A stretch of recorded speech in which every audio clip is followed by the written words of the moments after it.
Where were you while the rest of us were eating together? I don't recall being obligated to report my whereabouts to you. Did you go find another hidey hole to read in? You need to change your ways, you know. You can't survive on books alone. Surviving on meals paid for by you would be harder still. You? Whatever. It doesn't take a genius to guess what you've been up to. You were investigating Sachin, weren't you? It was obvious from your notes. However, I don't believe his research alone would have been enough to pique your interest. His way of doing things is disturbing, while you... Well, to be fair, your philosophy disgusts me too, but you and Sachin are nothing alike. I don't imagine your views intersect at all. Egoism and nihilism are not the same thing. My personal interests aside, Sachin's legacy is not entirely meaningless. He conducted experiments on a great scale and left his findings behind. Also, thanks for the compliment, but I'm actually just passing through. I didn't come here for the conversation. Well, not this one at least. What do you mean? What topic of conversation could be more sacred among scholars than the exploration of differing philosophies? Well, based on what I've learned, Sachin and his disturbing way of doing things, as you put it, is very likely to have met your father 20 years ago. What did you say? Wait, so... No. Surely that doesn't mean...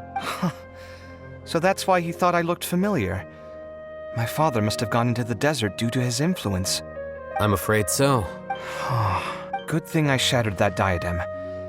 From now on, nothing like that will ever have to happen again. The boundaries of knowledge are ever expanding. Someone else will inevitably pick up the same line of research one day, and Vahumana regards it as a reasonable research direction. Oh, not this again. Even if you're right and people are bound to fall into the same intellectual traps, things won't necessarily go the same way again next time. You have to admit that the actions of one individual don't always predict the behavior of the group, and vice versa. Take Sachin, for instance. He's quite an anomaly. And so is the one who stopped him. You. Conflicts of this nature are indeed exceptional, but it will occur again in the future. You said it yourself. The actions of one individual cannot predict the behavior of a whole group. You know that not everyone would have chosen as you did. Even so, I stand by my views. You can forget about trying to convince me. That's fine. We've been arguing over this for years, and I don't hold any hope of you understanding.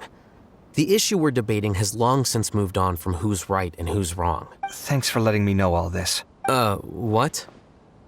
I said, thanks for letting me know. Hey, stop acting like you didn't hear me. You're doing this on purpose, aren't you? They say that earnest thanks should be given thrice, so one more time, please.